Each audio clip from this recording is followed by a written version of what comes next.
The first story, the silence from Flight 401. The cabin of the brand-new Airbus A350 operated by Sigma Air was the epitome of comfort and technology. Soft blue light from the panels, the silent hum of the climate control systems, impeccable. Cleanliness. Captain Artyom Novikov ran his hand with satisfaction over the cool surface of the control panel. He loved this bird. After the Soviet workhorse Tu-154s and the noisy Boeings, this aircraft was quiet, obedient, and intelligent. Like a car after a horse-drawn cart. Course set. Altitude 35,000. Autopilot is guiding us on rails. His voice was calm, habitual. The co-pilot, young and ambitious Sergei, just nodded, studying the readings on the multifunctional displays with interest. Flight Los Angeles to Tokyo. 10 hours over the endless expanse of the Pacific Ocean. The night outside the windows was absolute thick as ink. Only the occasional lights of a ship below reminded them that the world still existed. The first oddity was minor, almost unnoticeable. Artyom reached for his mug of coffee, which he had just placed in the cup holder. The mug stood straight, but the coffee inside swayed, as if from a faint, barely perceptible vibration. He frowned. The ride was so smooth, no turbulence, there shouldn't be any vibration. He placed his hand on the panel. His hand felt a slight, almost tactile tremble, as if something deep within the plane's body was vibrating.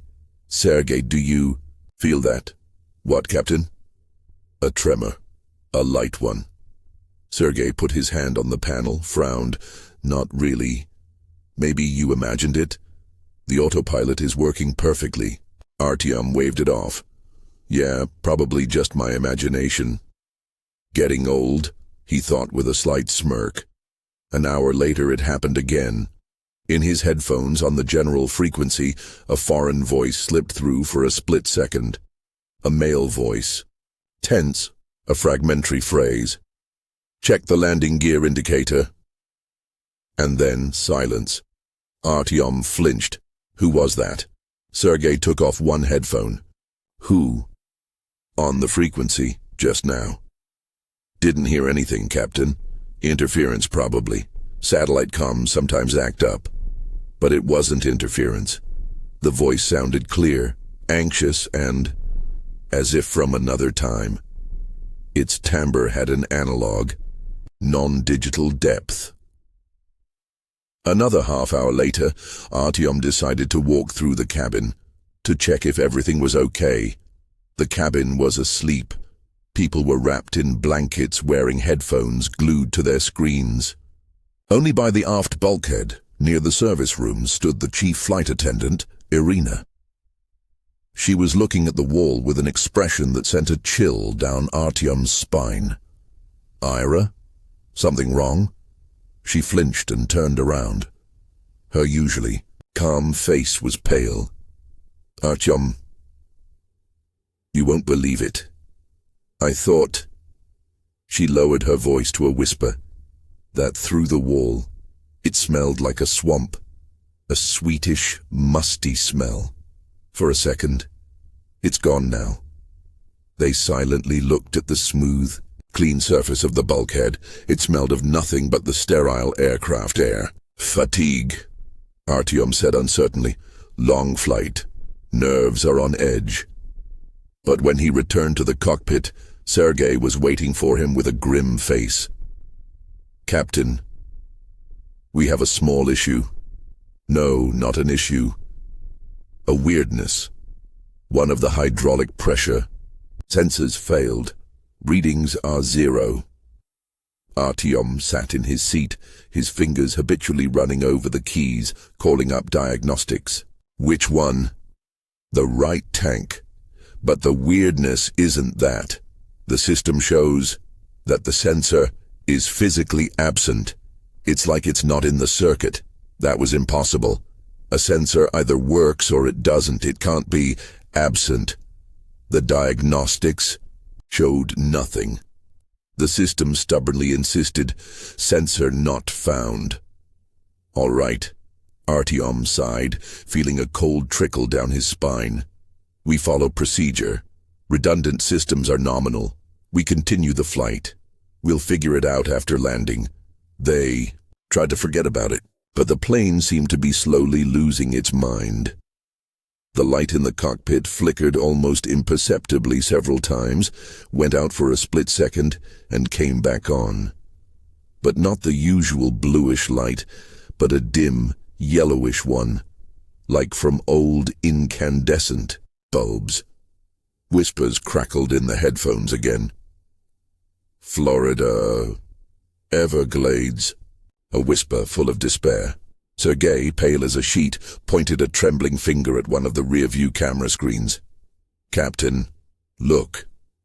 On the screen was a view of the upper fuselage and the tail fin, and on that perfectly clean, new surface, a large, blurry stain was appearing. It was darker than the surrounding surface, and it was slowly, almost imperceptibly changing shape, like a giant drop of water spreading over metal, or like a stain of dirt.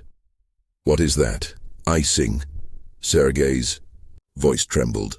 At 35,000 feet, at this temperature? Artyom swallowed a lump in his throat. No, it's not ice. He ordered Irina to quietly, without causing panic, check all hatches and technical compartments, especially in the tail section. Irina left and didn't return for a long time. Too long. Artyom contacted her on the intercom. Ira, come in. Report. In response, first there was only silence, then ragged breathing. Artyom. Her voice was hoarse, barely audible. I'm at the floor hatch, in the tail, for hydraulic access. And? What's there? There's not a malfunction. There's someone there. An icy needle pierced Artyom's heart. Who? A saboteur? A deranged passenger? No. Her whisper was full of terror. He's looking at me. From the darkness.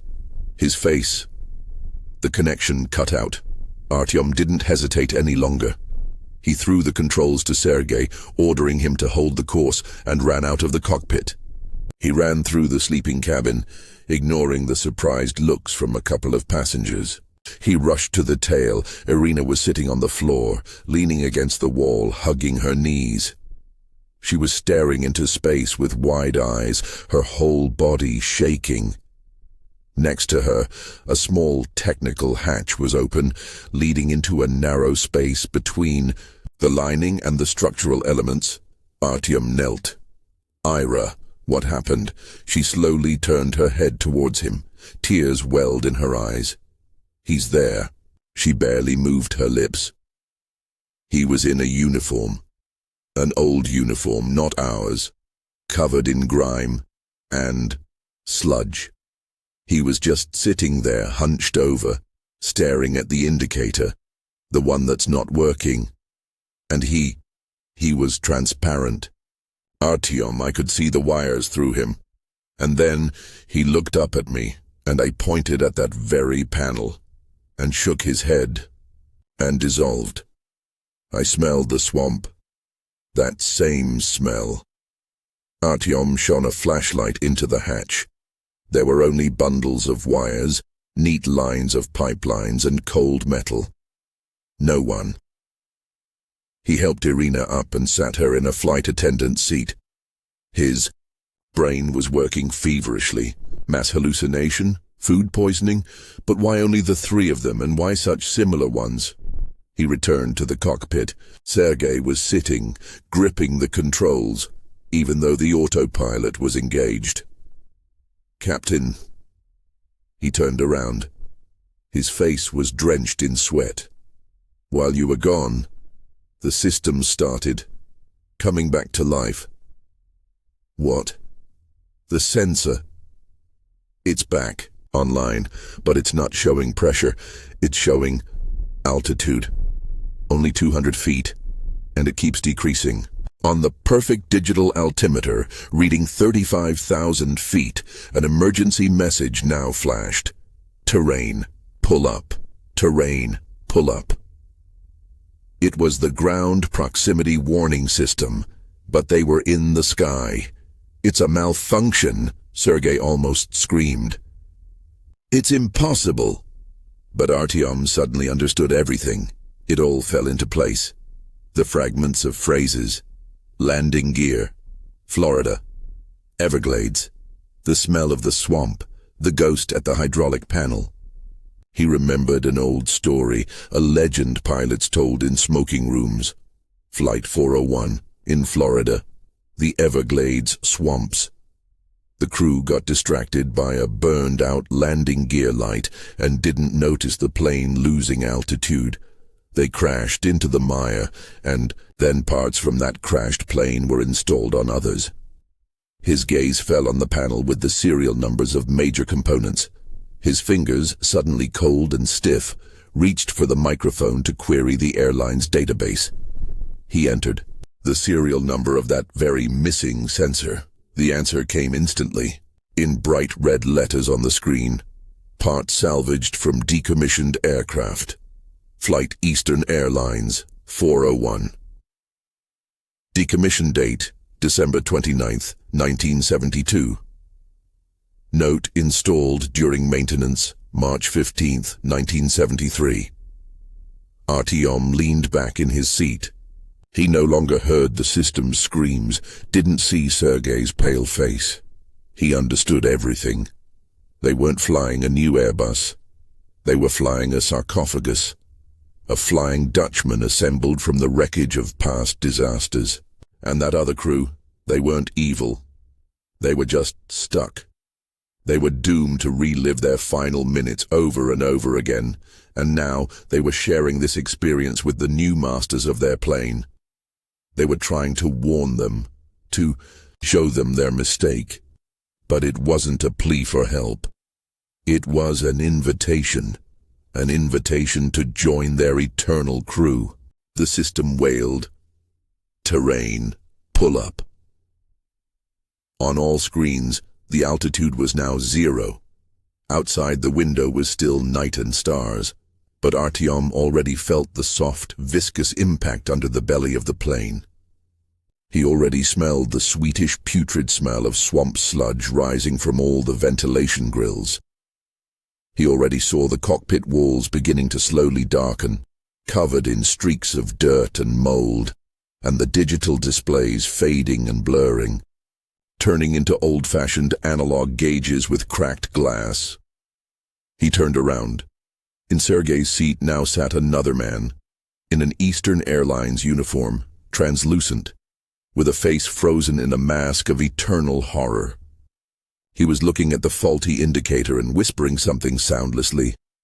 Artyom understood that this was his navigator now, his pilot, his eternal colleague. He no longer heard the screams from the cabin, only silence. The grave, all-consuming silence of Flight 401. The second story, the MIRROR ECHELON. The Gulfstream, G650, tail number N772CD, was more than just an aircraft. It was a cocoon of carbon fiber and titanium, a flying vault whose price tag exceeded the net worth of all its passengers combined. The cabin, adorned with pearlized leather and macassar ebony, swallowed all sound, creating an illusion of weightlessness and total isolation from the outside world. Only 2 of the 6 plush seats were occupied. A powerful Russian oligarch, whose name was never uttered in the news without the prefix Kremlin-linked, and his silent, meticulously shaved bodyguard. They slept, lulled by the monotonous hum of the Rolls-Royce engines. In the cockpit, the atmosphere was one of focused professionalism. Pyotr Shcherbakov, a veteran with a face carved by wrinkles like a map of forgotten airfields, guided the machine with a firm, calm hand. His co-pilot, Mark, a former military pilot, monitored the smart displays with a novice's pride. Flight Zurich to Dubai. Flight level 390. A perfect night, not a cloud. The stars, devoid of twinkle in the thin, rarefied air, looked like white pinpricks permanently stuck into the black velvet of space. Bored? Pyotr glanced at Mark without taking his hands off the controls. Not yet, Mark smiled, enjoying the quiet. After Afghanistan, the ability to be bored is a gift. Pyotr grunted. He understood. This routine, this predictability was their payment for a peaceful life. But sometimes, very rarely, the sky reminded them that it was the last truly wild frontier. Pyotr was the first to sense the alarm. Not see, not hear, feel. A pilot's sixth sense. A slight, barely perceptible change in the aircraft's vibrations. Not turbulence, more like the sensation of a giant invisible ship passing much too close, its wake gently rocking their lightweight shell. Mark, check the radar. Anything there? Mark leaned toward the TSAS screen. Clear, Pyotr Ivanovich. Nothing. For miles. Just some interference on the far edge, but the system isn't identifying it. Probably a weather balloon or a glitch. Pyotr frowned skeptically, his gaze fixed on the windshield. And there, in the pitch blackness, he caught movement. 3 tiny points. Red, green, and white. Navigation lights. They weren't blinking like those on ordinary planes. They burned with a steady, unblinking light, like the eyes of a predator. And that? He pointed a finger at the glass. Mark looked up and froze. I don't understand. It's right on course, head on. An icy needle touched Pyotr's heart. On their flight level, on their course, there should be no one. Air traffic control wasn't a lottery. Everything was calculated. Zurich control. Good evening, Gulfstream, November 7-2, Charlie Delta, flight level 390. We have visual on an aircraft, opposite direction. Request confirmation of flight level and identification. The controller's voice, young, with a slight German accent, answered almost instantly, too cheerfully, November 7-2, Charlie Delta, good evening. Confirm your flight level is clear. No targets on your altitude within a 50-mile radius, possibly a mirage. Mirage don't have green and red lights, Pyotr retorted sharply. The target is approaching. Distance is critical. The lights grew, with terrifying speed. Now the dark cigar-shaped silhouette was discernible. It wasn't a Boeing or an Airbus. It was a business jet, almost a twin of their Gulfstream. My God, Mark whispered. It's not turning away. Pyotr didn't wait. Instincts, honed over thousands of hours in the air, worked faster than thought. He yanked the yoke back and to the right, climbing and turning away. The maneuver was sharp, hard. The cabin tilted. A surprised exclamation came from behind the partition. The next instant, the dark silhouette shot past them on the left so close that Pyotr thought he saw the serrations on its rivets. Not a roar, but a deafening, eardrum-shattering sigh swept past, making every screw in their plane vibrate. The jet shook as if in a fever. Damn it! God damn it! Pyotr leveled the machine, his fingers frantically hitting buttons requesting a full system diagnostic. Mark, report! Mark, his face the color of concrete, stammered into the microphone. Zurich control. Emergency evasion. We had a near miss with an unidentified aircraft. Immediately request data from adjacent sectors. The controller's voice was different now. Strained. Confused. November 7-2, Charlie. Delta. We are not tracking any targets. Not on primary, not on secondary radar. No radar in the region is seeing anything. Are you sure it was an aircraft? I'm sure I almost pissed myself from fear. Mark exploded, but Pyotr sharply gestured for him to be silent. They flew on in tomb-like silence, listening to every knock, every click. 20 minutes passed. Heartbeats began to calm. Panic slowly receded, giving way to bewilderment and a ringing, nervous emptiness. It was at that moment that Mark, staring ahead as if hypnotized, gasped softly, "No, no, no, no, this is impossible." Pyotr looked, and his world turned upside down. Right in front of them, on a perfectly parallel course, no more than 100 meters away, flew their double. A Gulfstream G650, just as shiny, just as new. Its windows were dark, only the steady glow of its navigation lights reflected in their own glass. "Is this a joke?" Mark forced out. "Is someone messing with us?" But jokes were out of place. Pyotr saw the details. The number on the fuselage, N772CD. Their number. He looked into the other plane's cockpit, and through the tinted glass, he saw two pilots. The one in the left seat was his exact copy. The same posture, the same headset.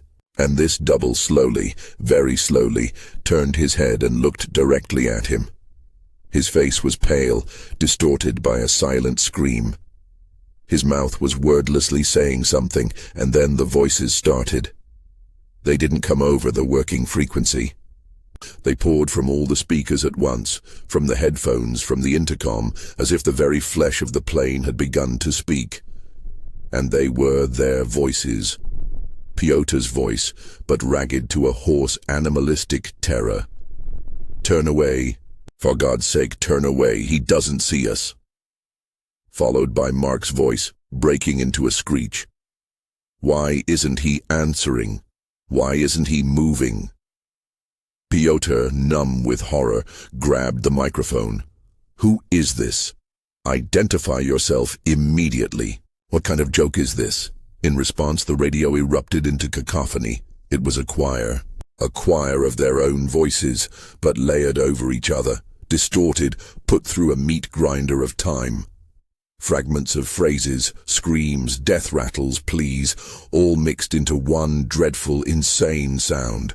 "Altitude is dropping." "Can't. Pull out of the turn. They're dead. They're all dead." "The mirror. It's the mirror." Mark squeezed his eyes shut, pressing himself into his seat. "This isn't happening. This is a dream." Pyotr, gritting his teeth, decided to act.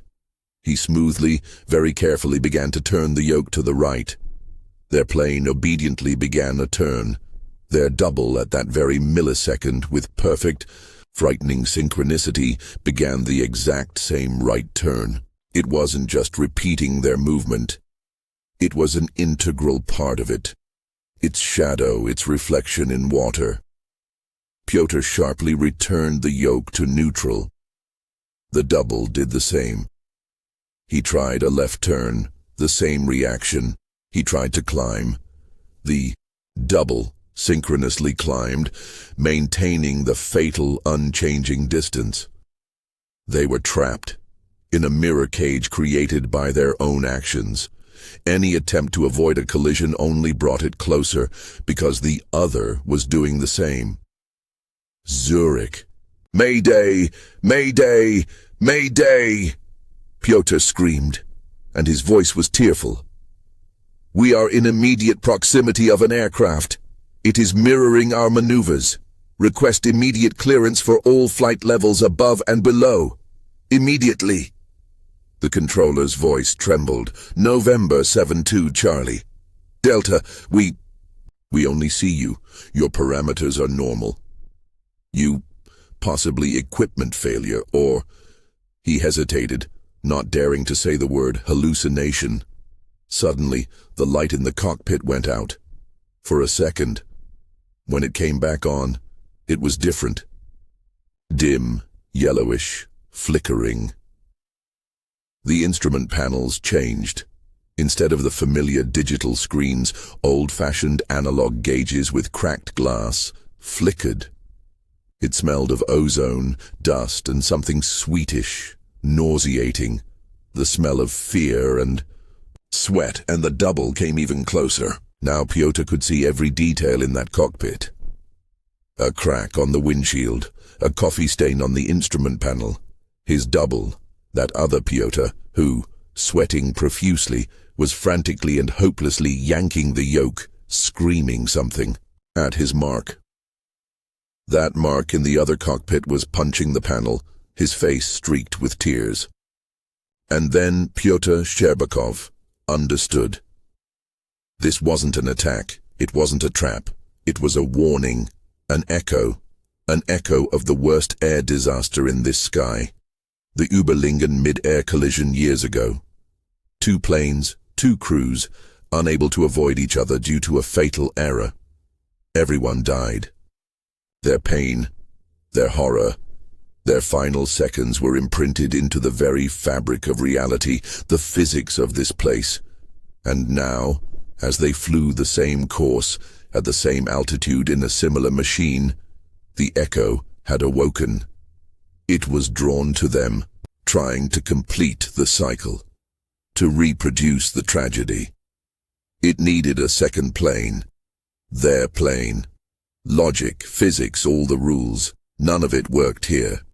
Here only perception worked, fear, and a time loop. Mark. Pyotr's voice suddenly became quiet. Icy, resigned. Listen to me, stop fighting. What? Mark looked at him as if he were insane. They're going to hit us. They can't hit us. They don't exist. We can hit them, their memory. We have to break the loop. We have to do what it doesn't expect from us. We have to surrender. You've lost your mind. No! Pyotr shouted so loudly that Mark flinched. They are waiting for our fear, our panic, our maneuvers. They feed on it. That's their fuel. Freeze. Close your eyes. Don't look at it. With a superhuman effort of will, Pyotr took his hands off the controls. He leaned back in his seat. He squeezed his eyes shut, gritting his teeth. He stopped fighting. He accepted it all. He let the horror flood him but didn't let it control his actions. He just waited. Mark, sobbing, did the same, burying his face in his knees. They sat like that, not moving. Seconds stretched into eternity. The headphones were filled with a deafening screech. The choir of their own dying voices reached its climax. The plane shook as if flying through a hurricane. Equipment locker doors slammed. Something cracked. Pyotr waited for the impact. The fire. The darkness. But instead, there was silence. Absolute, deafening silence. The pressure on his ears vanished. The vibration stopped. Mark was the first to risk opening his eyes. He looked forward and gasped. There was nothing there. Only clear, dark, indifferent, starry sky. The double was gone. They stared in silence for several minutes, afraid to move. The radars were clear. The radio was silent. The light in the cockpit returned to normal. Digital. Zurich control. Pyotr whispered into the microphone, his voice hoarse and foreign. The target is gone. The pause on the other end was long. When the controller spoke, his voice held confusion and relief. November 7-2 Charlie Delta, we see you. All is well. Proceed to destination. They flew the rest of the way without saying a word. As they were on final approach into Dubai, the lights of the runway blinding them, Mark asked quietly, Pyotr Ivanovich, what was that? A hallucination? Mass hysteria? Pyotr slowly shook his head, watching the approaching ground. No, Mark. That was the sky. The real one. It showed us that we are merely guests here, and that it has its own laws not found in our textbooks, and its own inhabitants. He didn't tell him the main thing. He didn't say that in the last second, before the double disappeared, he had opened his eyes for an instant, and he saw not stars, but the lights of a big city far, far below, lights that were rushing up terrifyingly fast. And he felt a desperate, convulsive pull on the yoke. Not his, someone else's. And he heard one single, pure, clear sound, The sound of a glass shattering in the cabin of that other plane, and he understood. Somewhere, in some layer of reality, the collision had happened. The echo had found its completion. It's just that this time, they were allowed to leave. The third story, Master of the Altitude. Anton Gordeev hated this flight. Yakutsk to Moscow on an old, battered Boeing 737-800 operated by Vostok Avia. 6 hours over a continuous, lifeless expanse of Siberian taiga, which even in July looked harsh and unfriendly. The plane was packed to the gills. Shift workers returning home after a 3-month stint at northern oil fields, families with screaming children, shuttle traders with bales of cheap goods. The air was thick, stuffy, smelling of stale alcohol, cheap sausage, and exhaustion. Anton, the co-pilot, watched listlessly as the pale northern sun dipped below the horizon. The captain, Sergei Mikhailich, a man of advanced years with a face like a worn-out boot, was half-heartedly handling communications with air traffic control. Everything was as usual, boring, predictable, dreary. Red Arrow 457, confirming. Flight level 350. Next report in 1 hour. Have a pleasant flight. Sergei Mikhailich monotoned into the microphone and leaned back in his seat, pulling out a well-thumbed detective novel. The first hint that this flight would not be ordinary came not from the sky, but from the cabin. The intercom crackled with the agitated voice of the chief flight attendant, Galina. Cap, we have a bit of a, situation. In the rear cabin. Someone acting up again? Sergei Mikhailich asked lazily, not looking up from his book. No, everyone's calm. It's just, we have a leak. From the ceiling, right by the rear emergency exit. Anton frowned. They were flying in clear skies. Icing was impossible. The anti-icing system was operational. Condensation from the AC, he said confidently. It happens. Put a bucket there. I already did. Galina's voice sounded uncertain. But Anton, it's strange. Not water, murky, and it smells. Smells of what? Hard to say. Swedish, like a swamp, or old blood. Sergei Mikhailich snorted. Our little dreamer, Galia. First, she sees ghosts in the cabin. Now blood is dripping from the AC. Don't pay it any mind. But Anton couldn't ignore it. His young, still unjaded mind searched for a logical explanation, and found none. About 40 minutes passed. The twilight outside the windows thickened into an impenetrable, velvety blackness. Somewhere below, for thousands of square kilometers, there wasn't a single light. Absolute emptiness. And then the plane shuddered. Not from turbulence. It was a single distinct impact. A dull, powerful thud, as if someone had hit the fuselage with a sledgehammer. The airliner tilted onto its left wing, then leveled out. Frightened cries came from the cabin. What was that? Anton blurted out. He was already staring intently. At the instrument readings, no warnings. All systems normal. A bird? Suggested Sergei Mikhailich, who had put his book down. At this altitude? Doubtful. Galina's voice over the intercom again rose to a high, frightened pitch. Cap. That exit. The rear one. Something's happening outside. Passengers say they hear. Scraping. Sergei Mikhailich sighed like a man pulled away from important business. All right, Gordeev, go take a look. Calm them down, or the women will start hysterics. Anton, feeling a slight tremble in his knees, left the cockpit and walked down the aisle. The passengers sat tense, listening. The air was filled with silent panic. At the very tail, by that same emergency exit, a small crowd had gathered. They stood silently, wide-eyed, staring at the metal-clad hatch. Please return to your seats, Anton commanded, pushing through them. Everything's fine, just some turbulence. He didn't finish. He heard it himself. a quiet but distinct metallic scraping, as if someone outside was dragging a huge file across the skin, or claws. The scraping came from below, from under the floor. It was vile, soul-chilling. "Do you hear that?" a young woman whispered, clutching her child. It's scratching."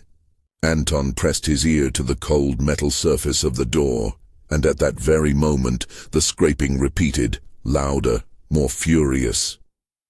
Now it wasn't just scraping. It was the sound of clawing and gnawing at something, as if something huge and powerful was trying to break through the skin. A primal, icy terror seized Anton. He recoiled from the door as if from red-hot iron. "Galia," he shouted to the chief attendant. "Get everyone to the front immediately, all the way to the nose, and strap everyone in." He ran back to the cockpit, grabbing passengers by the shoulders and pushing them forward on his way. His panic was contagious. Now no one doubted it. Something was wrong. Bursting into the cockpit, he saw the pale, ashen face of Sergei Mikhailich. He wasn't looking at the instruments, but at a small monitor showing the feed from the rear-view camera. "Look." The captain pointed a trembling finger. The screen showed the upper part of the tail fin, illuminated by the navigation lights, and on it was a stain, huge, black, shapeless. It wasn't static. It was moving slowly, pulsating, spreading over the surface like living, viscous tar. Steam or smoke rose from it, immediately whipped away by the slipstream. "What is that? Icing?" Anton's voice cracked. "Doesn't look like it," Sergei Mikhailich replied hoarsely. "Ice doesn't writhe, and it doesn't scratch." Suddenly the plane jolted again, harder this time. A deafening, visceral thump sounded, and the airliner nosedived. The GPWS siren wailed for a second. "Whoop, whoop, pull up," but then fell silent. The autopilot struggled to level the machine. "The sensors!" Anton yelled. "Look at the sensors!" Flight control display warnings flashed. "Hydraulic system B failure. Rudder control degraded. AUC power unit offline." It's chewing through the systems," Sergei Mikhailich whispered, with a horror that made Anton physically sick. "It's back there in the tail, and it's eating the plane." The captain grabbed the microphone. His hand was shaking. "Krasnoyarsk control, Mayday, Mayday, Mayday. Flight Red Arrow 457. We have malfunctions, multiple failures. We are under attack." The controller's voice, calm and professional, was like a whip crack to the face. "Red Arrow 457. Understand, Mayday. Specify the nature of the malfunctions. Under attack. Repeat." "I don't know by what," Sergei Mikhailich screamed, losing his composure. "Some kind of creature on the exterior. It's destroying the tail, do you hear?"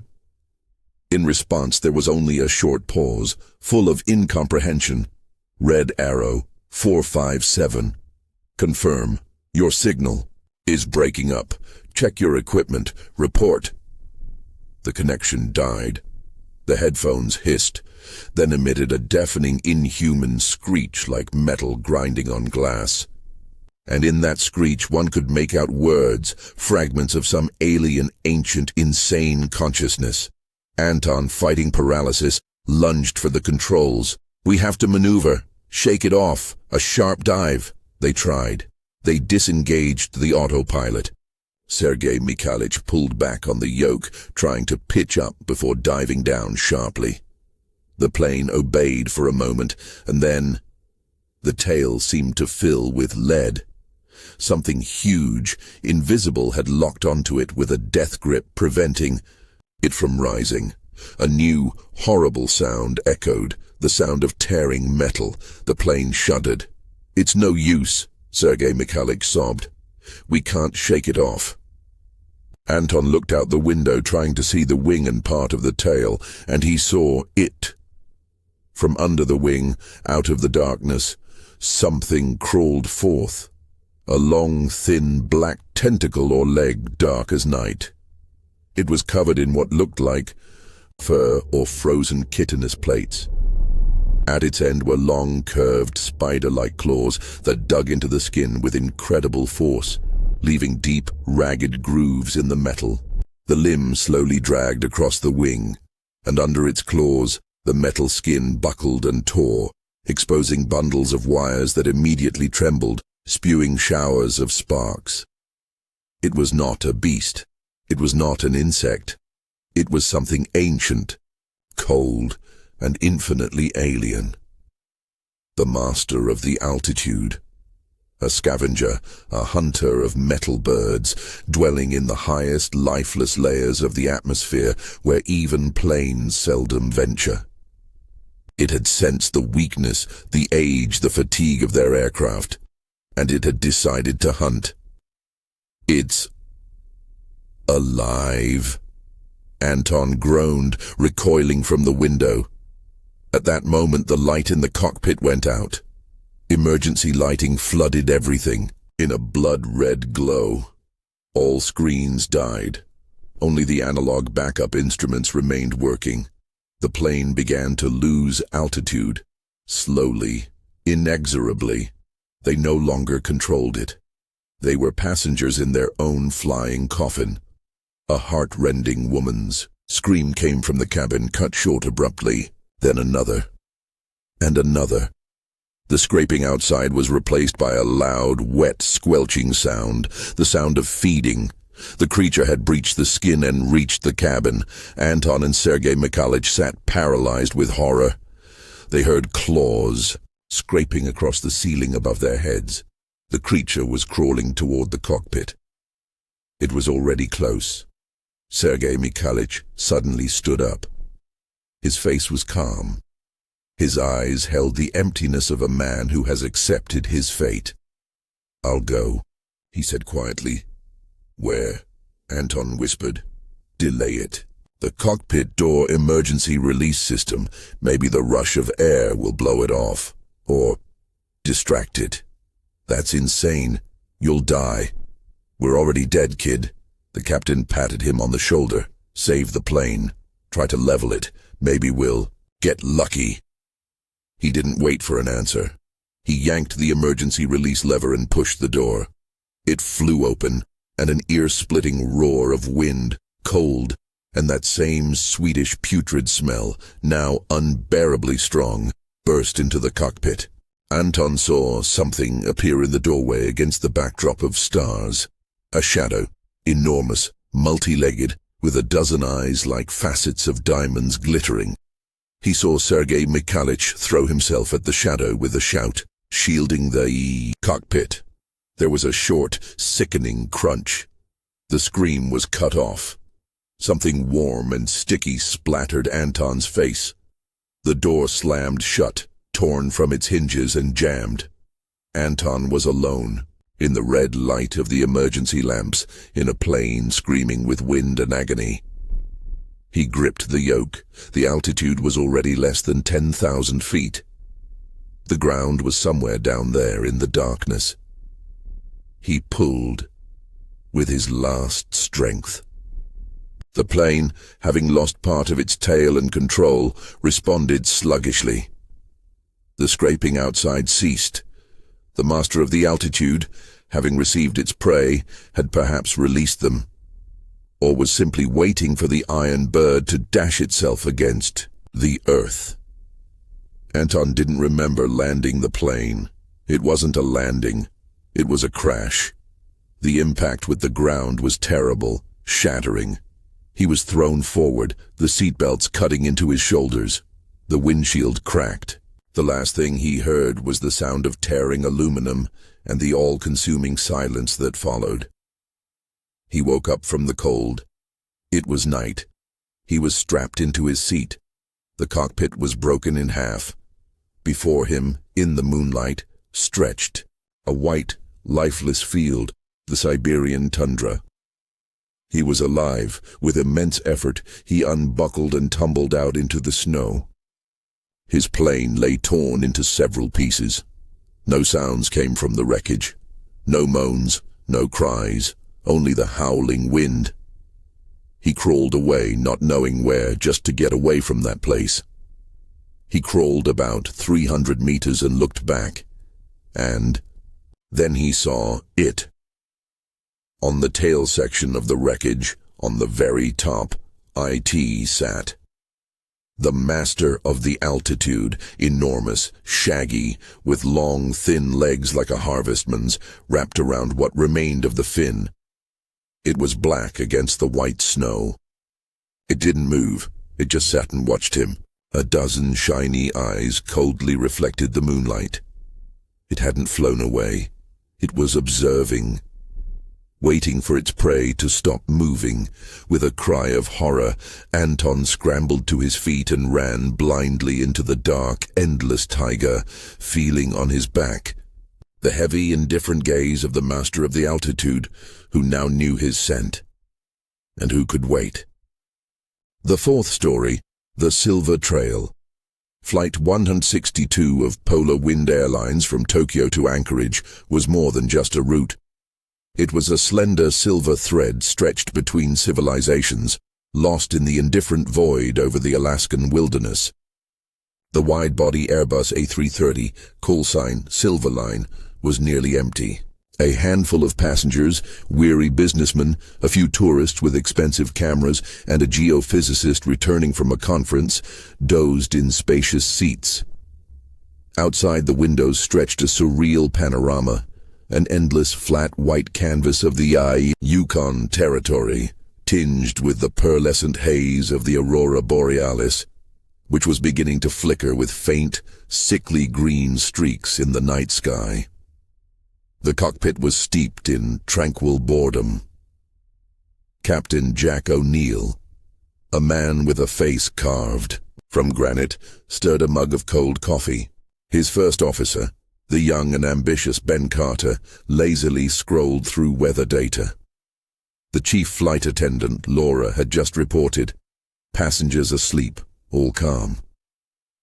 It seemed nothing could disturb the idyll of the steel bird gliding in silence at 35,000 feet. The first sign wasn't a sound, but its absence. The monotonous drone of the engines wavered for a second, dropped in pitch as if someone had turned down the volume of the universe and then returned to normal. Jack and Ben exchanged glances.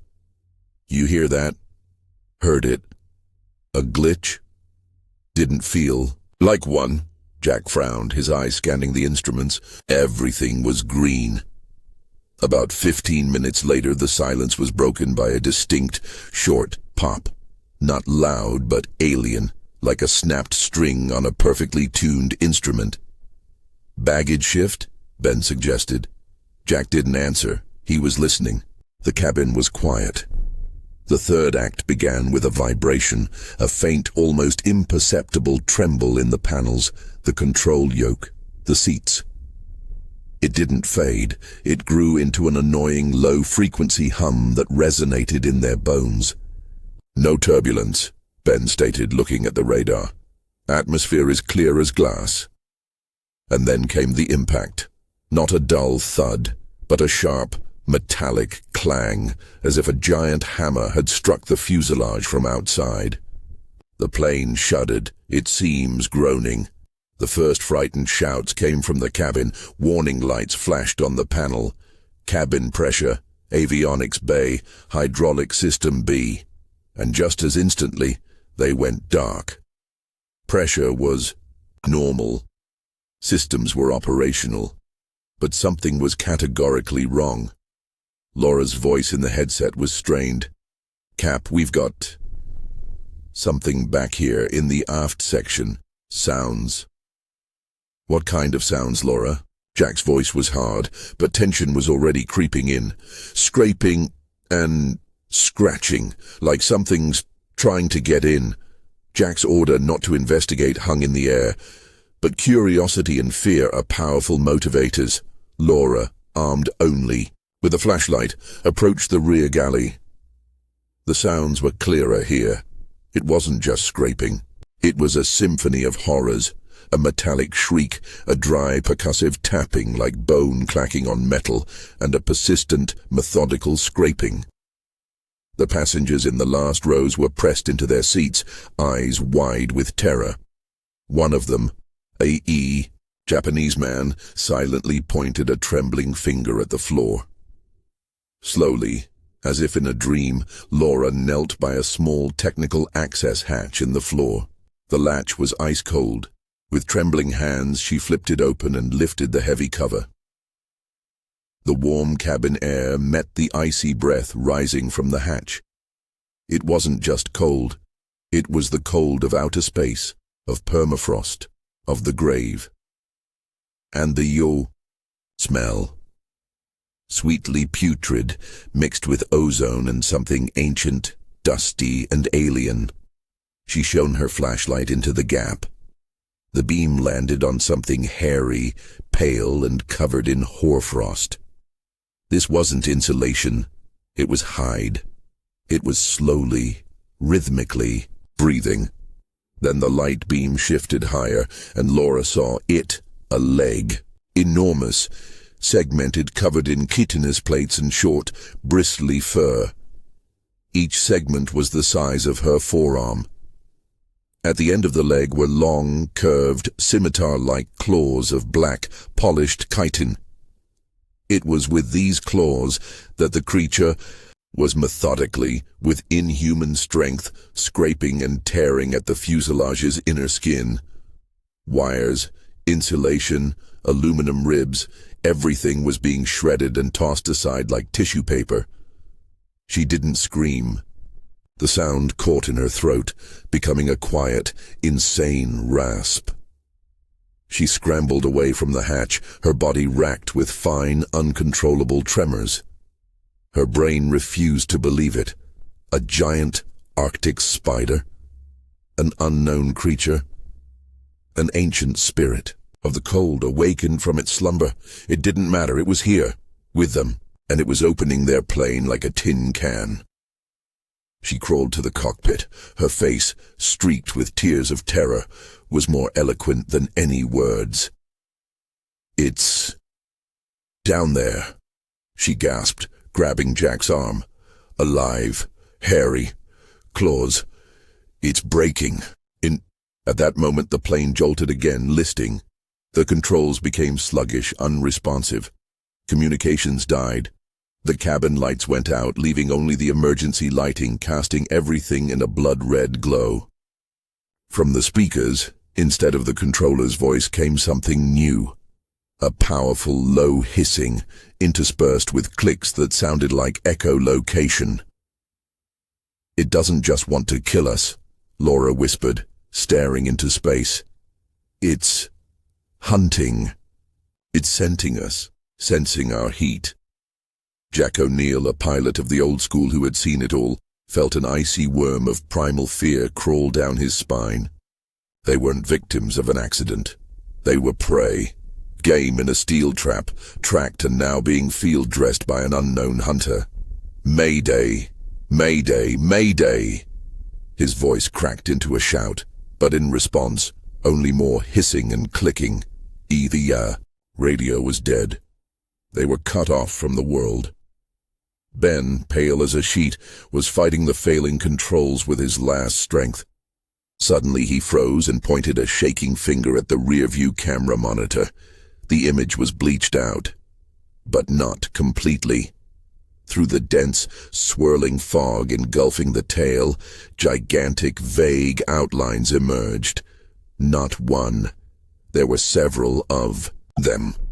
Long, hairy limbs like tentacles gripped the stabilizer, the fuselage. They moved slowly, crawling, feeling their prey. The silver trail in the sky had attracted a pack. Panic in the cabin escalated into absolute animal terror. People screamed, prayed. Someone tried in vain to open the jammed doors. The geophysicist, clutching his head, muttered incessantly about superconducting anomalies, temporal rifts, and life forms existing outside our understanding of matter. The plane was losing altitude. The scraping outside grew louder, now joined by a wet, squelching sound. The creature had broken into the cabin. The heart-rending screams from the aft section were cut short, one by one, drowned out by that horrifying, slurping noise. Jack understood. Landing was pointless. They wouldn't make it. They were being eaten alive. "Ben!" His voice sounded with unexpected force. "Kill it, all of it, all electronics, everything that generates heat." "What? We'll crash. They're drawn to heat, to energy. Our electronics are a beacon for them. Maybe they'll break off." It was an insane gamble. The last bet of a desperate man. Ben, without arguing, disengaged the autopilot and began shutting down systems one by one. Generators, radars, radios, even some of the emergency lights. The plane plunged into near total darkness and silence, broken only by the wind screaming past the compromised hull and that awful, relentless scraping, and, oh miracle, it worked. The scraping sounds began to fade. The pressure on the airframe eased. The creatures, deprived of their beacon, were losing interest, retreating into their cold darkness. Ben, flying almost blind, guiding the machine by battery-powered instruments, managed to wrestle the plane into a crash landing. It was hard, terrible, but they survived. The plane came to a stop in the middle of a snow-covered emptiness. The silence that followed was deafening. No scraping, no hissing, just the wind howling and the metal creaking as it cooled. When rescuers reached them hours later, they found crazed but alive people. The wreckage of the tail was scored with deep, strange grooves, as if giant files had scraped along it. Inside, near the rear galley, they found the torn technical hatch. The edges of the metal were bent outward, and everywhere, inside and out, lay a strange, silvery, frost-like dust that didn't melt and only evaporated with the sunrise. Ben, stumbling out into the snow, looked up at the sky first. The aurora had faded. The sky was clear and indifferent. But he thought he saw, for just a moment, a fleeting, dissolving silver trail high up at the very edge of the stratosphere. A reminder that they were not alone, and that the masters of the altitude had only yielded their place temporarily. The fifth story. The Keeper. The airplane wasn't just an iron bird. It was a winged sarcophagus, a time machine flying straight into the heart of a nightmare.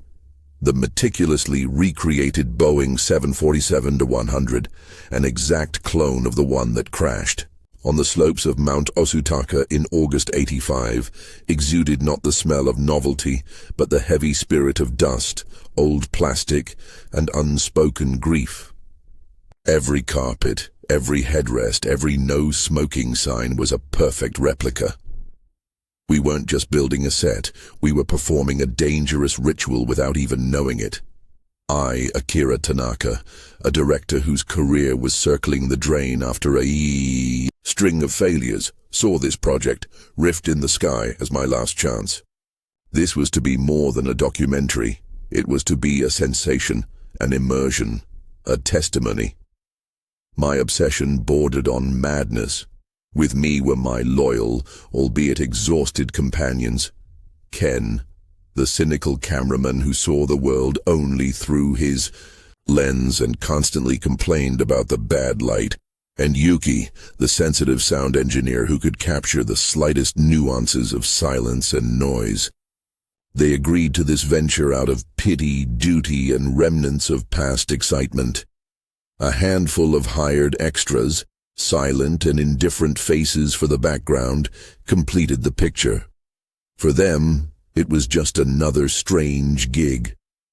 The first hour of the flight over nighttime Japan passed in a feverish, almost hysterical flurry of activity. We shot take after take. I demanded more emotion from the extras. Ken cursed the dead, unnatural cabin light, and Yuki, in her huge headphones, captured the atmosphere. That very hum meant to evoke anxiety.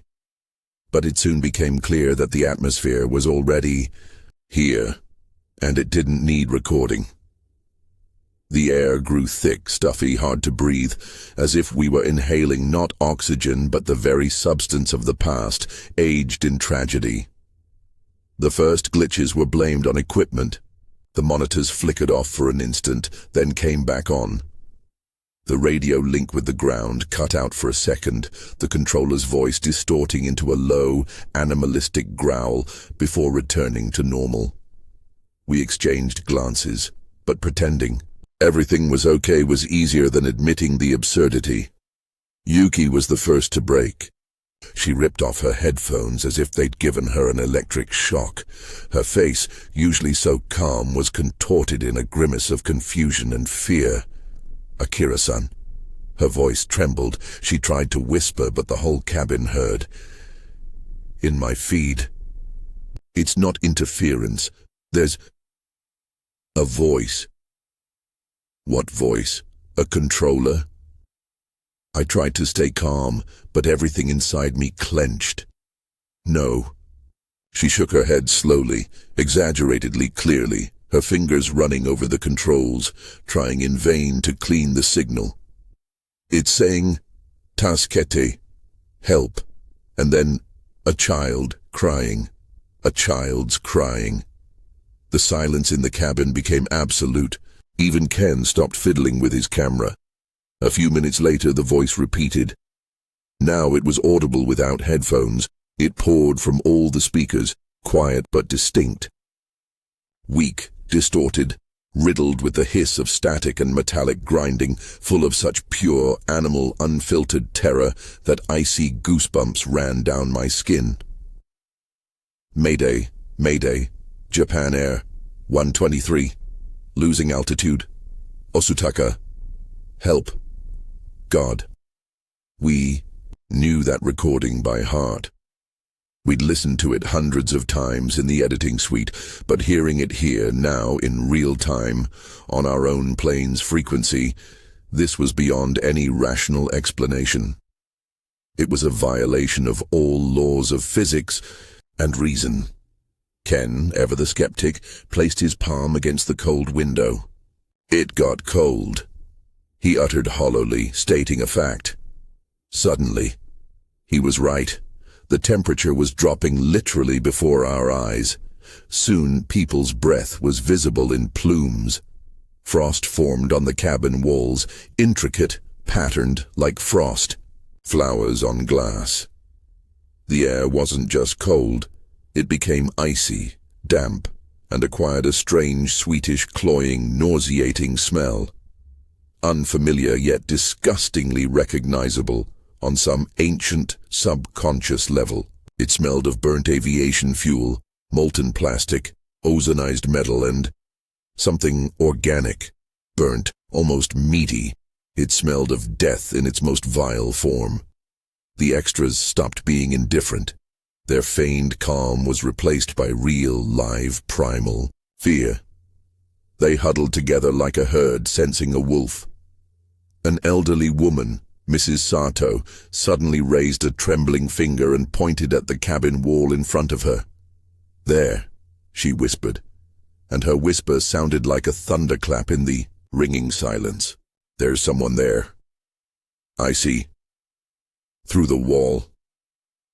Other people."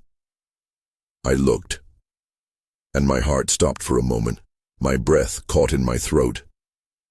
Through the whitish plastic paneling, as if through fogged glass or thick mist, other outlines began to appear. Another cabin, not ours, sterile and new, but worn, smoke-filled, real. I saw seats of blue-red fabric, ashtrays in the armrests, people in bright windbreakers, white socks, and with the voluminous hairstyles of the Japanese economic miracle era. They sat motionless, like mannequins frozen in unnatural poses. And then their heads began, almost synchronously, with a horrifying mechanical smoothness, to turn in our direction. Their faces were blurred, lacking distinct features, but one single feeling was readable on them, all-consuming, mute, soul-freezing. Horror. They were looking through us, through the fabric of time, seeing what they had seen then, seeing their imminent demise. The vision lasted a few seconds and dissolved like smoke, leaving behind only an icy cold and universal stupor. A wave of suppressed moans, sobs, and choked weeping rolled through the cabin. Everyone had seen it. Our reality had developed a deep crack through which the past was pouring, insistent and vengeful. Yuki burst into tears, pressing the headphones to her ears, trying to block out the voice that now sounded constantly, rising like a skipping record, interspersed with a child's crying and prayers in Japanese. Ken tried to film, but his camera was going haywire. The autofocus couldn't find a focus.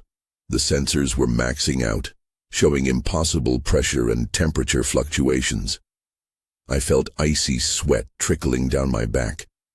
We weren't just feeling history. We had broken into it with dirty boots and cameras, disturbing someone else's pain. And now it was responding in kind, showing us its true, unbearable face. And then he appeared. He didn't enter through the door. He materialized from the very thickness of the cold air at the end of the aisle, by the service door leading to the tail, the epicenter of that disaster. A figure in the smoldering, soiled with soot and something dark, oily uniform of a Japan Airlines steward from the old days. His face was burned, the skin peeled away in places, revealing red tissue underneath. His hair was singed.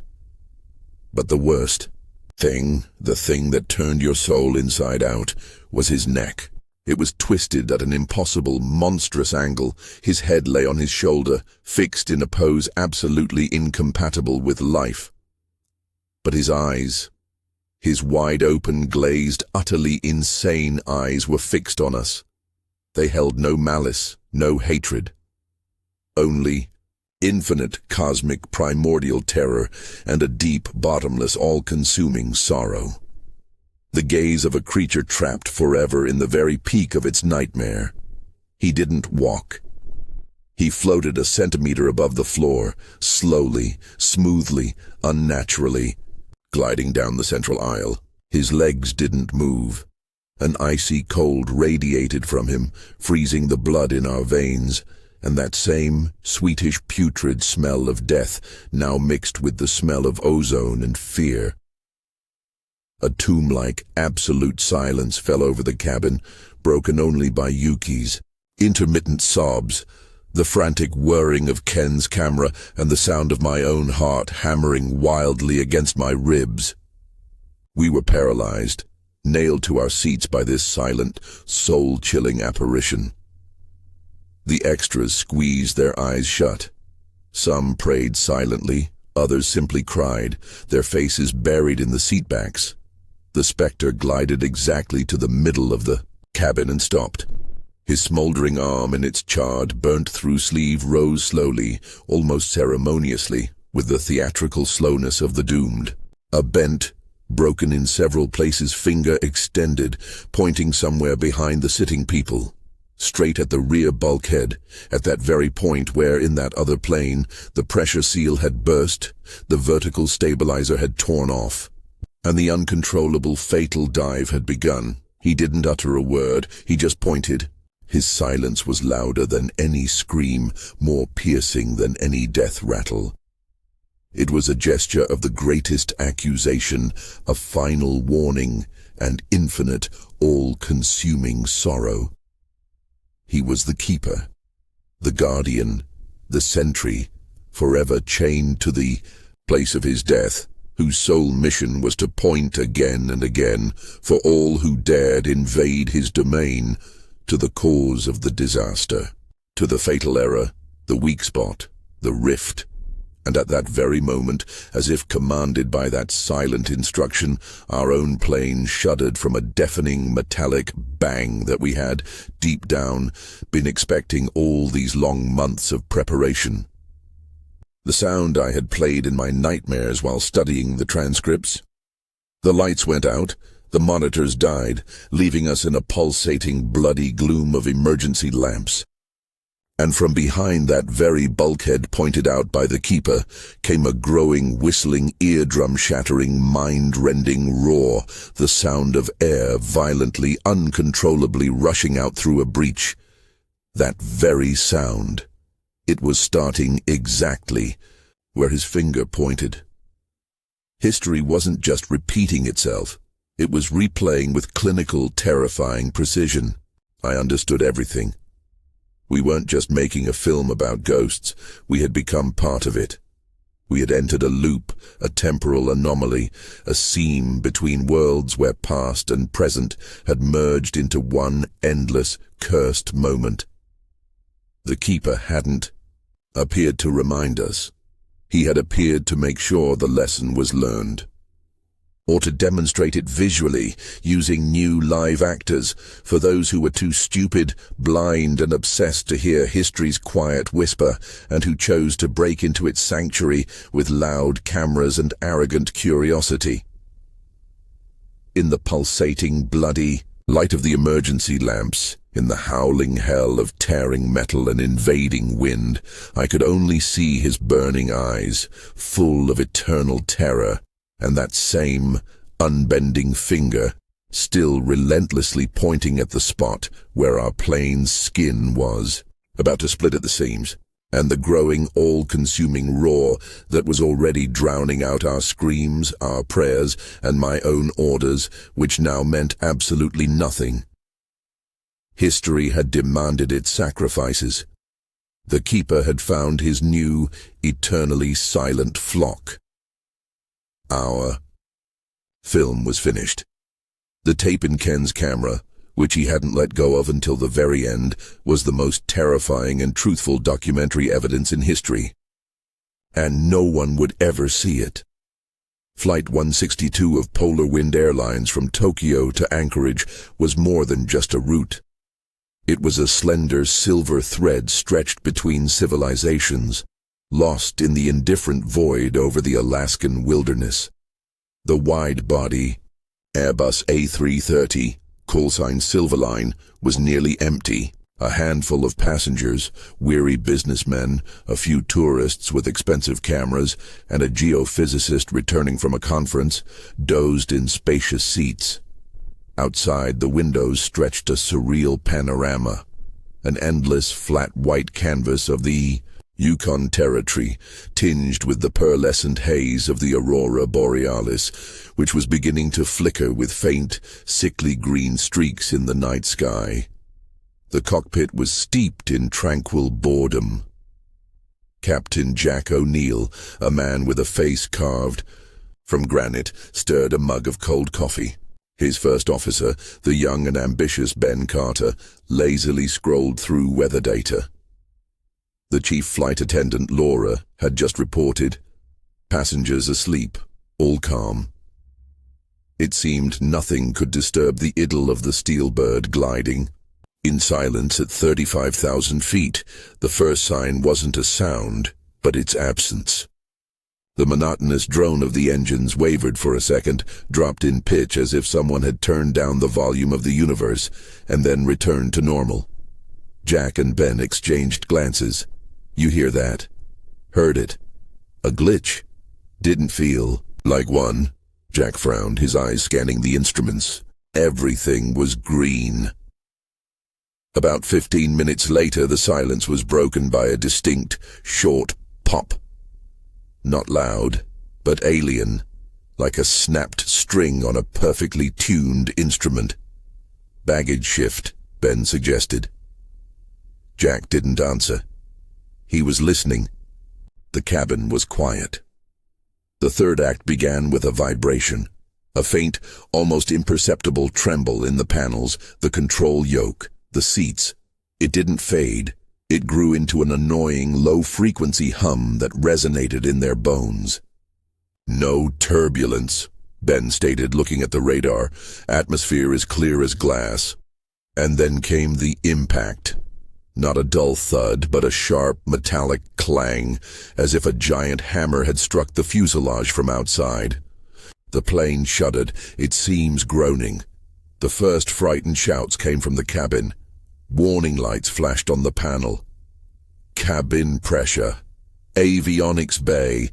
Hydraulic system B. And just as instantly, they went dark. Pressure was normal.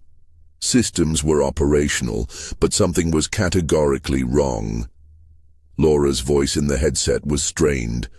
"Cap, we've got something back here, in the aft section. Sounds." "What kind of sounds, Laura?" Jack's voice was hard, but tension was already creeping in.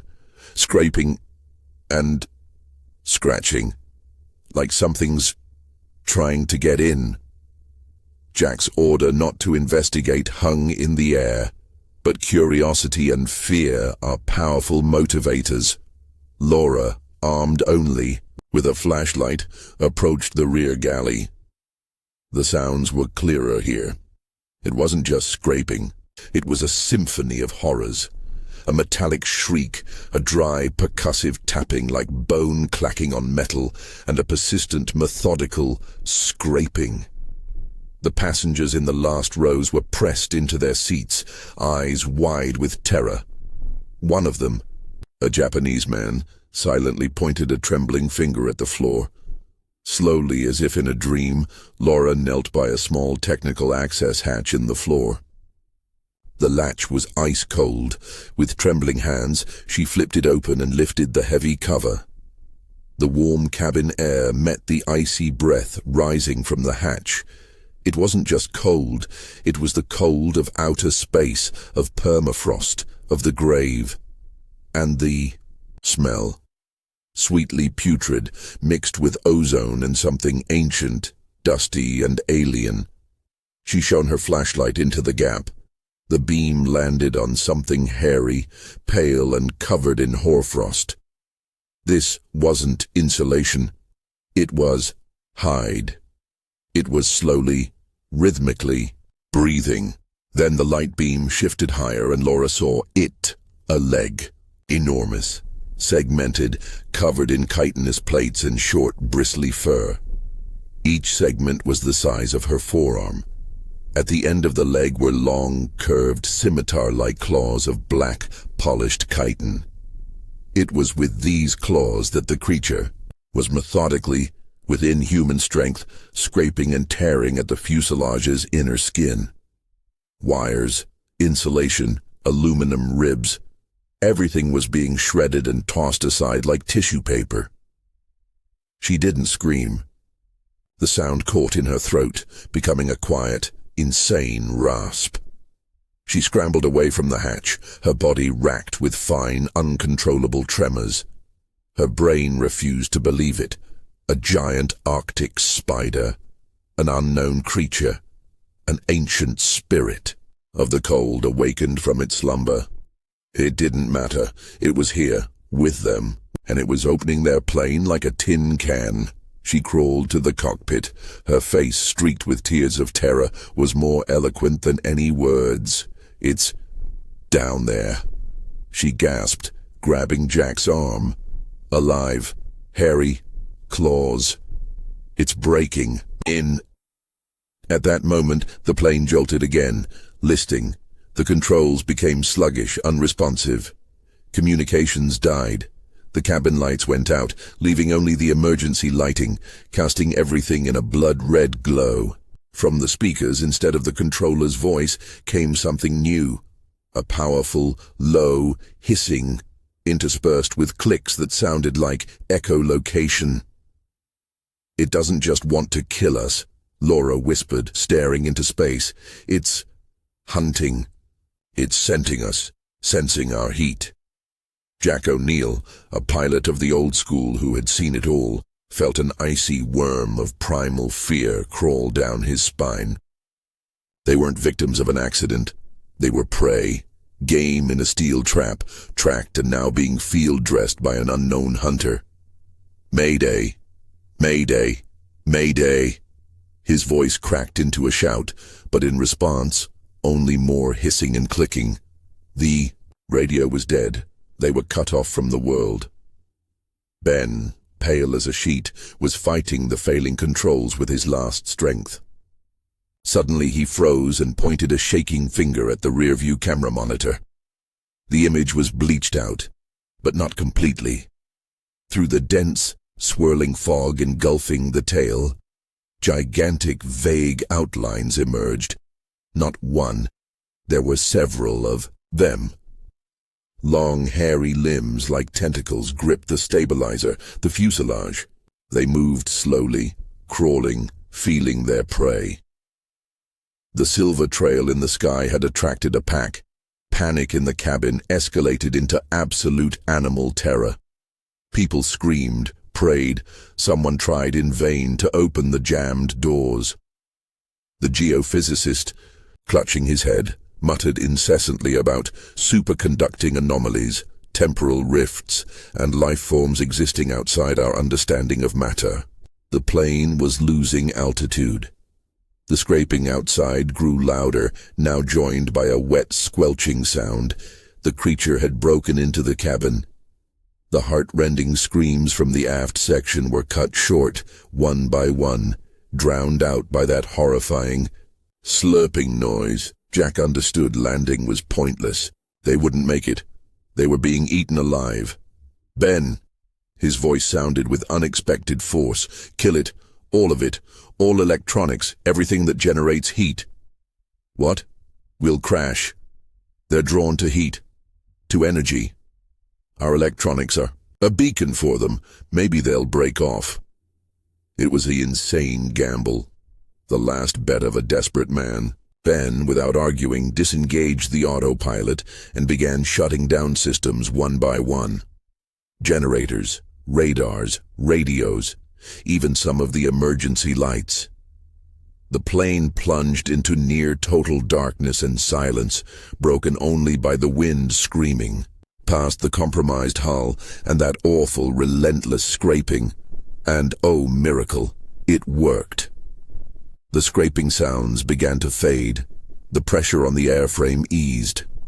The creatures, deprived of their beacon, were losing interest, retreating into their cold darkness. Ben, flying almost blind, guiding the machine by battery-powered instruments, managed to wrestle the plane into a crash landing. It was hard, terrible. But they survived. The plane came to a stop in the middle of a snow-covered emptiness. The silence that followed was deafening. No scraping, no hissing. Just the wind howling and the metal creaking as it cooled. When rescuers reached them hours later, they found crazed but alive people. The wreckage of the tail was scored with deep, strange grooves, as if giant files had scraped along it. Inside, near the rear galley, they found the torn technical hatch. The edges of the metal were bent outward, and everywhere, inside and out, lay a strange silvery frost-like dust that didn't melt and only evaporated with the sunrise. Ben, stumbling out into the snow, looked up at the sky first. The aurora had faded. The sky was clear and indifferent. But he thought he saw for just a moment a fleeting, dissolving silver trail high up at the very edge of the stratosphere. A reminder that they were not alone, and that the masters of the altitude had only yielded their place temporarily. The sixth story. The last warning. The cargo Boeing 777F of Global Cargo was a ghost ship in its own right. It carried not people, but their silent desires. Tons of electronics from Shanghai, fresh flowers from South America, urgent supplies for surgeons in San Francisco. Its tail number N774GC, call sign Goliath 709er, was at home over the vast desert of the Pacific Ocean. Here, at flight level 350, in pitch blackness, only the monotonous drone of the engines and the cold, indifferent logic of the instruments reigned. The ship's captain, Marx, was a man of steel and titanium, his face carved by years of night flights.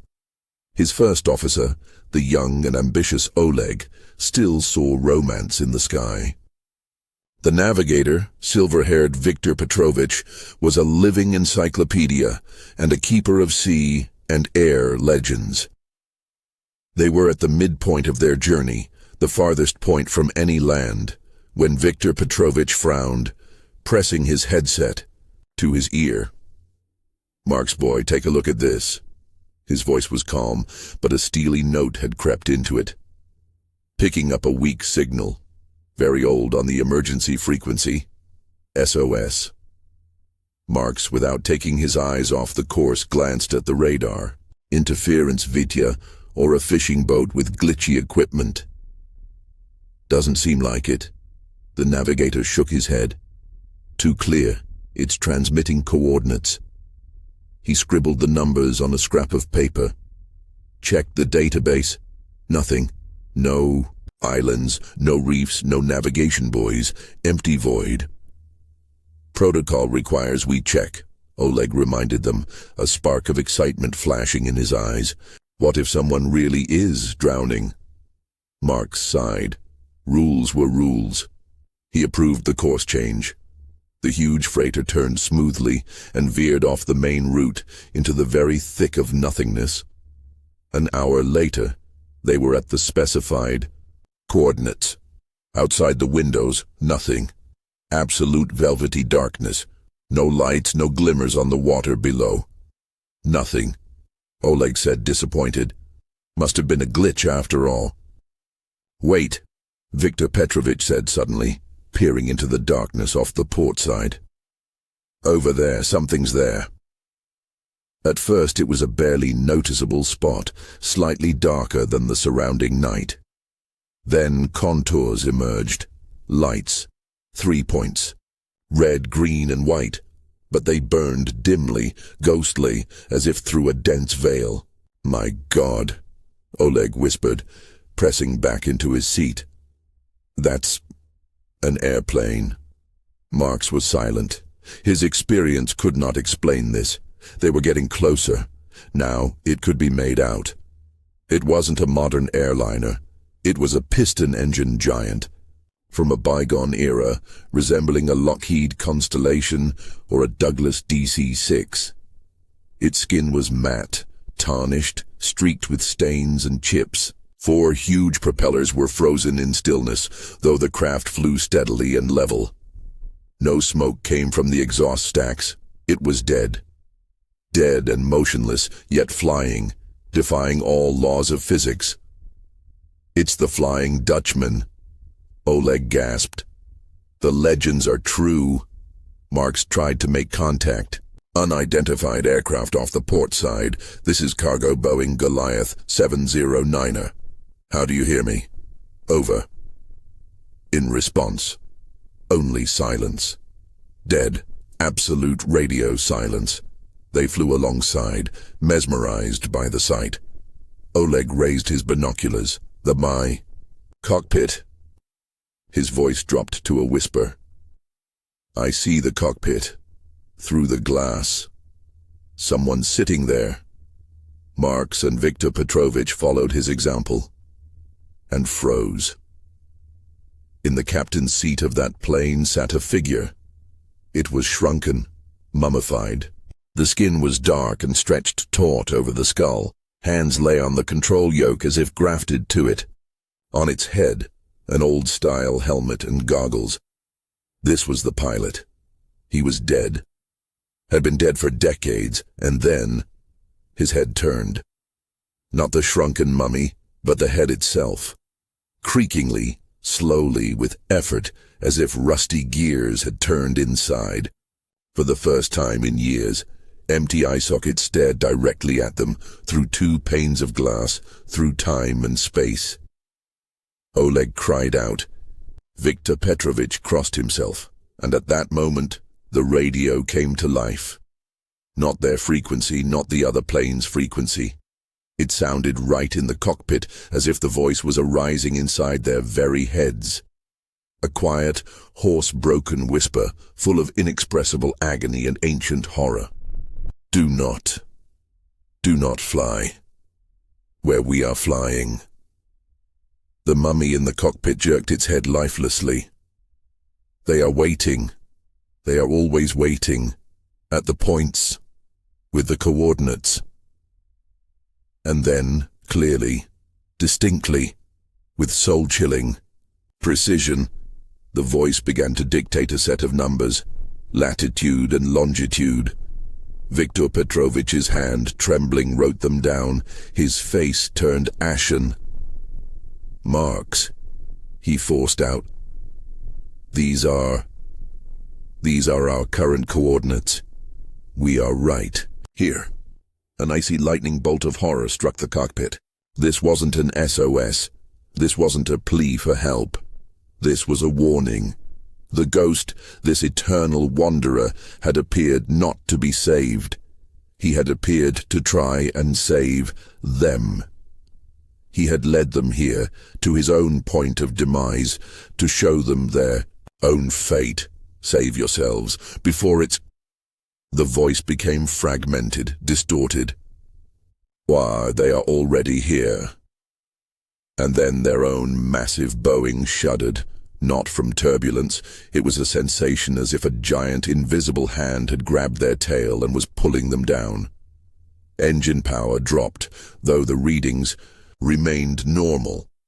The plane began to lose altitude, slowly, inexorably.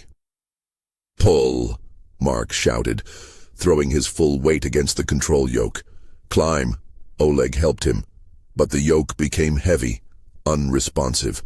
It was as if the plane itself didn't want to leave this place, and the Flying Dutchman flew alongside all this time, motionless, silent. And the mummy in its cockpit watched them with its empty eye sockets.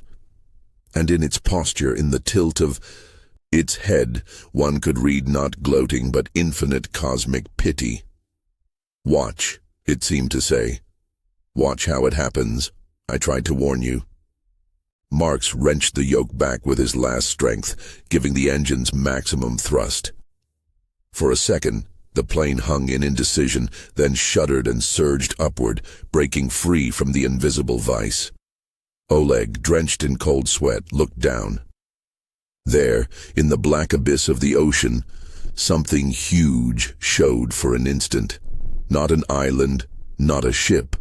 Something dark, irregularly shaped, covered in strange, non-blinking lights. It was down there, and waiting. It was waiting for them to lose altitude and fall right into its embrace. They leveled the plane, regaining their previous altitude. Their hearts hammered, trying to escape their chests. When they dared to look in that direction again, there was nothing. Only empty night. The Flying Dutchman had vanished. The radio was silent. They flew the rest of the way without a word. Only Viktor Petrovich occasionally looked at the written coordinates, then at the navigator's screen and back at the coordinates, as if checking to see if he had dreamed it. As they were on final approach into San Francisco, Oleg asked quietly, "Viktor Petrovich, who are they?" The old navigator looked at the runway lights for a long time. "I don't know, son. Maybe those who sink ships in the Bermuda Triangle. Maybe something from the old sailors' legends that lives at the bottom and waits for prey. Or maybe," he glanced at the dark ocean outside the window, "it's just the abyss itself, and it gets hungry too. And it sometimes sends out its bait, its fishermen, to lure new fools to it." He didn't say the most important thing. He didn't say that in the last second, as they broke free from the vice, he thought he heard in his headset not a whisper, but a quiet, indifferent sigh of disappointment, and that he saw the mummy in the ghost plane's cockpit slowly, creakily turn its head forward again, onto its eternal course. Its work was done. The warning had been delivered. But it hadn't been heeded, which meant they would wait for the next flight, the next victim.